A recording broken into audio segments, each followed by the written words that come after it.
Students, sequence के इस topic में, इस वीडियो में कन्वर्जेंट सीक्वेंस के कॉन्सेप्ट को समझने के लिए 3 एग्जाम्पल ले रहे हैं और इन तीनों में कंपैरिजन करके देखते हैं कि सीक्वेंस को कब कन्वर्जेंट सीक्वेंस कहा जाएगा। इस वीडियो को देखने के बाद निश्चित रूप से आप कन्वर्जेंट सीक्वेंस को अच्छी तरह से समझ पाएंगे। जो 3 एग्जाम्पल यहाँ पर लिए गए हैं, ये अलग अलग तरह की 3 सीक्वेंस ली गई हैं, लेकिन ये तीनों ही कन्वर्जेंट सीक्वेंस हैं और ये सभी तीनों 0 पर कन्वर्ज करती हैं। इन तीनों के लिए जो लिमिट है वो 0 है।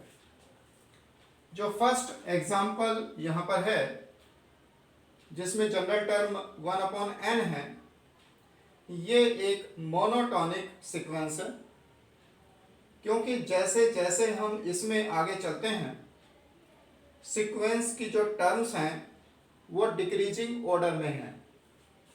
जब हम नंबर लाइन पर इन टर्म्स को बनाते हैं तो हम देखते हैं कि जो पहली टर्म और 0 है उनका जो बीच का डिस्टेंस 1 है वो सेकेंड टर्म से कम हो जाता है और सेकेंड टर्म से जो डिस्टेंस है आगे चलकर और कम हो जाता है और वो लगातार 0 से जो डिस्टेंस है वो कम होता चला जा रहा है।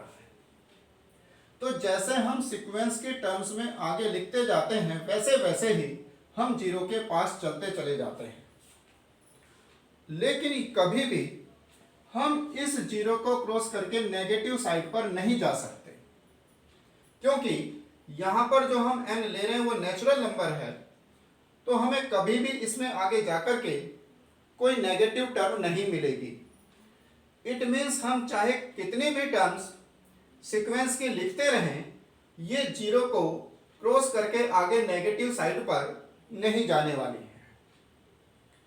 जबकि जो दूसरा एग्जाम्पल लिया गया है उसकी टर्म्स इस तरह से हैं कि पहली टर्म से जब हम दूसरी टर्म लिखते हैं तो वो नेगेटिव साइड पर आ जाती है, और जब सेकंड से हम थर्ड टर्म लिखते हैं तो फिर वो पॉजिटिव साइड पर आ जाती है। तो इस एग्जाम्पल में हम देखते हैं कि जो टर्म्स हैं वो 0 के पॉजिटिव साइड पर भी हैं और नेगेटिव साइड पर भी हैं, दोनों साइड पर हैं, लेकिन ये भी 0 को ही कन्वर्ज कर रही है। तो आपने देखा कि इन दोनों में ये डिफरेंस है कि इसकी टर्म्स कभी भी 0 को क्रॉस नहीं करेंगी, नेगेटिव साइड पर नहीं जाएंगी, जबकि इसमें 0 को क्रॉस करेंगी, नेगेटिव साइड पर भी जाएंगी और पॉजिटिव पर भी हैं। लेकिन दोनों में एक समानता भी है, और वो ये है कि जैसे जैसे हम सीक्वेंस की टर्म लिखते हैं 0 से डिस्टेंस इसमें भी कम हो रही है और इस एग्जाम्पल में भी 0 से डिस्टेंस कम होती चली जा रही है। जैसे जो पहली टर्म थी 0 से उसकी डिस्टेंस 1 है, लेकिन जो सेकंड टर्म है 0 से उसकी डिस्टेंस 1/2 रह जाती है, जो थर्ड है उसकी डिस्टेंस 1/3 रह जाती है, जो नेक्स्ट है उसकी डिस्टेंस 1/4 रह जाती है। इट मीन्स जैसे जैसे हम सीक्वेंस की टर्म्स आगे लिखते चले जा रहे हैं 0 से उसकी डिस्टेंस लगातार कम होती चली जा रही है। तो हमने ये ऑब्जर्व किया कि इन दोनों में ही एक चीज तो है कि दोनों 0 से डिस्टेंस लगातार कम होती चली जा रही है, ये बात कॉमन है। लेकिन यहां पर ये कभी भी टर्म्स 0 को पार नहीं करती हैं, लेकिन यहां पर 0 को पार करके इधर उधर चली जा रही है। जो तीसरा एग्जाम्पल यहां पर है उसमें हम अब ये ऑब्जर्व करते हैं कि ये 0 के इधर उधर तो जा ही रही हैं, पर इनकी डिस्टेंस भी 0 से लगातार कम नहीं हो रही है, कभी कम हो रही है तो कभी ज्यादा हो रही है। इट मीन्स इसमें इन दोनों से ही ये अलग कंडीशन आ रही है। क्या सीक्वेंस है? थर्ड एग्जांपल क्या है? sin n/n है। और हम ये देखते हैं कि जो कोई सीक्वेंस की टर्म हमने s1 s2 s3 लिखी हैं, इनकी डिस्टेंस 0 से कम होती चली जा रही है, लेकिन जब हम इसकी फोर्थ टर्म लिखते हैं तो वो नेगेटिव में 0.18920 आता है, तो इसका मतलब हुआ कि इसने जीरो को क्रॉस भी किया और जो जीरो से पहले डिस्टेंस थी वो डिस्टेंस अब बढ़ गई। तो इन दोनों केसेस में क्या हो रहा था कि जो हम टर्म्स लिख रहे थे जीरो से, उसकी डिस्टेंस लगातार कम हो रही थी, पर यहां पर ऐसा नहीं हो रहा। यहां पर डिस्टेंस कम होते होते फिर बढ़ गई, फिर और ज्यादा हुई और फिर और कम हो गई। तो कभी तो ये जीरो से डिस्टेंस कम हो रही है, कभी डिस्टेंस ज्यादा हो रही है। तो तीनों में आपने देखा अलग अलग तरह के केस हैं, लेकिन तीनों में ही लिमिट जीरो है। क्यों जीरो है? तो हम अब आते हैं इसकी डेफिनेशन पर कि तीनों ही कन्वर्जेंट सीक्वेंस है और तीनों में ही लिमिट जीरो है। तो हम फिर कैसे डिसाइड कर रहे हैं, जबकि यहां पर जो लिमिट जीरो है उसके दोनों तरफ टर्म आ रही है, प्लस माइनस भी आती चली जा रही है और कभी जीरो के पास भी आ रही है तो कभी जीरो से दूर भी जा रही है। तो कैसे हम ये कंफर्म कर रहे हैं कि ये कन्वर्जेंट सीक्वेंस है और इसकी लिमिट जीरो है? तो हम ये देखते हैं कि जो हमारी sequence sine n upon n है, इसमें टर्म्स लिखते हुए sine 1 upon 1, sine 2 upon 2, sine 3 upon 3, क्या कभी ऐसा हो जाएगा कि उसके बाद आने वाली सभी टर्म की डिस्टेंस जीरो से उस किसी दिए हुए एप्सिलॉन से कम रहे? तो साइन n अपॉन n की डिस्टेंस जीरो से किसी दिए हुए एप्सिलॉन से हमेशा ही कम रहे, क्या ऐसा पॉसिबल है? तो इसे समझने के लिए हम रियल लाइन पर ऐसा कुछ बनाते हैं। 0, 1/10, 1/11 और ऐसे ही 1/100, 1/101 और इस साइड में -1/10, -1/11 और इसी तरह से आगे चलते हुए -1/100, -1/101। और हमने ये देखा कि अगर हम एप्सिलॉन की वैल्यू को 1/10 लेते हैं तो क्या इस सीक्वेंस में कभी ऐसा होगा कि जीरो से उस सीक्वेंस की सभी टर्म 1/10 से कम रह जाएं? तो इसके लिए हम ये कह रहे हैं कि सीक्वेंस की टर्म 1/10 से कब कम रहेंगी? साइन n अपॉन n -0 हम चाहते हैं कि ये 1/10 से कम रहे, तो हम इसको इस तरह से लिख लेते हैं कि साइन n अपॉन n की जीरो से डिस्टेंस अगर हम कहें कि 1/11 या उससे कम रहेगी, तो निश्चित है कि 1/10 से तो कम रहेगी ही। यानी हम ये कहना चाह रहे हैं कि जो जीरो से डिस्टेंस है वो 1/10 से कम रहे। तो इधर से 1/10 यहां पर होगी और इधर से 1/10 -1/10 पर होगी, इससे कम रहे। तो हम ये बताने जा रहे हैं कि इसके बीच में जितनी भी टर्म आएंगी उनकी डिस्टेंस हमेशा 1/10 से तो कम रहेगी ही।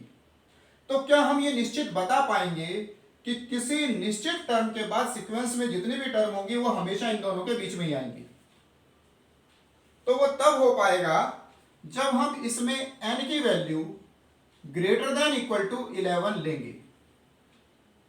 ऐसा लेने पर sine n upon n -0 less than equal to जो 1/11 है, हम कहेंगे कि हमेशा 1/10 से लेस रहेगा। कब? जब n greater than equal to 11 होगा।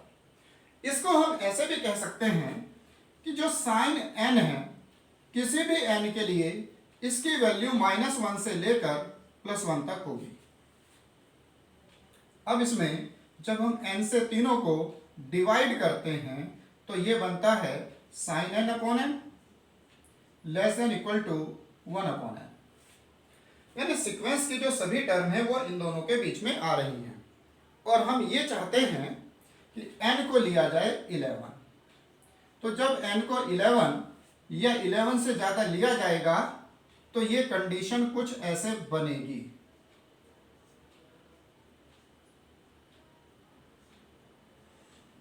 सीक्वेंस के सभी टर्म 1/11 से लेकर -1/11 के बीच में ही आएंगी, लेकिन कब? जब सीक्वेंस की सभी टर्म 11 टर्म से बाद वाले ली जाए। तो यहां पर sin 11/11 sin 12/12 जितनी भी टर्म इसके बाद में आने वाली हैं वे सभी टर्म ऐसी होंगी जिनकी 0 से डिस्टेंस हमेशा 1/10 से कम रहेंगी। क्या ऐसा होगा कि ये डिस्टेंस sin n/n 0 से डिस्टेंस क्या कभी 1/100 से भी कम होगी? तो हम फिर से वही क्राइटेरिया यूज करेंगे कि अगर हम ये कहते हैं कि ये लेस देन 1/100 आ जाए तो ये तब होगा जब n greater than equal to 101 होगा, क्योंकि उस केस में ये बनेगा sin n/n -0 less than equal to 1/101 which is less than this. तो फिर ये कंडीशन हमारी यहां पर सेटिस्फाई होती है। इट मीन्स हमारी जो डेफिनेशन है, a sequence Sn converges to a number L if for given epsilon there exists a positive integer m such that n greater than equal to m। तो ये कंडीशन हमारी satisfy हो रही है क्योंकि सीक्वेंस की सभी टर्म की 0 से डिस्टेंस हमेशा एक दिए हुए एप्सिलॉन से कम रहेगी, जबकि किसी पॉजिटिव इंटीजर m के बाद वाली टर्म्स ली जाएं। जैसे जब हमने एप्सिलॉन को 1/10 लिया तो सभी टर्म 11 से आगे वाली थी, और जब हमने एप्सिलॉन को 1/100 लिया तब सभी टर्म sin 101/101 फिर इसके बाद वाली टर्म्स थी। तो लेकिन हमेशा ही आपको इसी तरह से आगे की टर्म मिलती चली जाएंगी। अगर हम 1/10 ले रहे हैं तो 11 m की वैल्यू आती है, अगर हम यहाँ पर 1/100 ले रहे हैं तो m की वैल्यू 101 आती है। ऐसे इसी तरह से 1/1000 ले लेंगे तो पॉजिटिव इंटीजर m 1001 आ जाएगा।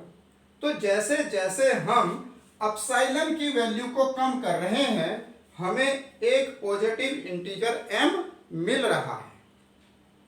इट मीन्स आगे की ऐसी टर्म हमेशा मिलेंगी जिनकी डिस्टेंस दिए हुए एप्सिलॉन से भी कम हो जाएगी। तो कहीं ना कहीं इसमें आगे चलते हुए ऐसी कंडीशन बन रही है कि 0 से सीक्वेंस की टर्म की डिस्टेंस हम जितना चाहें उतना कम कर सकते हैं, अप्रोचेस टू 0 कर सकते हैं। इट मीन्स ये सीक्वेंस कन्वर्जेंट है और कन्वर्ज करती है 0 पर। तो हम इन 3 एग्जाम्पल से ये कह सकते हैं कि चाहे किसी भी तरह की सीक्वेंस हो, चाहे लिमिट से वो इधर उधर किसी भी तरह से जंप कर रही हो, लेकिन अल्टीमेटली ऐसा होना चाहिए कि किसी पर्टिकुलर टर्म के बाद वाली सभी टर्म, पहले वाली टर्म से कन्वर्जेंट पे कोई फर्क नहीं पड़ता, किसी पर्टिकुलर टर्म के बाद वाली सीक्वेंस की सभी टर्म किसी रियल नंबर के नेबरहुड में आ जानी चाहिए। तब कहेंगे कि जिस नंबर के नेबरहुड में ये टर्म्स आ रही हैं वो नंबर उस सीक्वेंस की लिमिट है और सीक्वेंस कन्वर्जेंट है।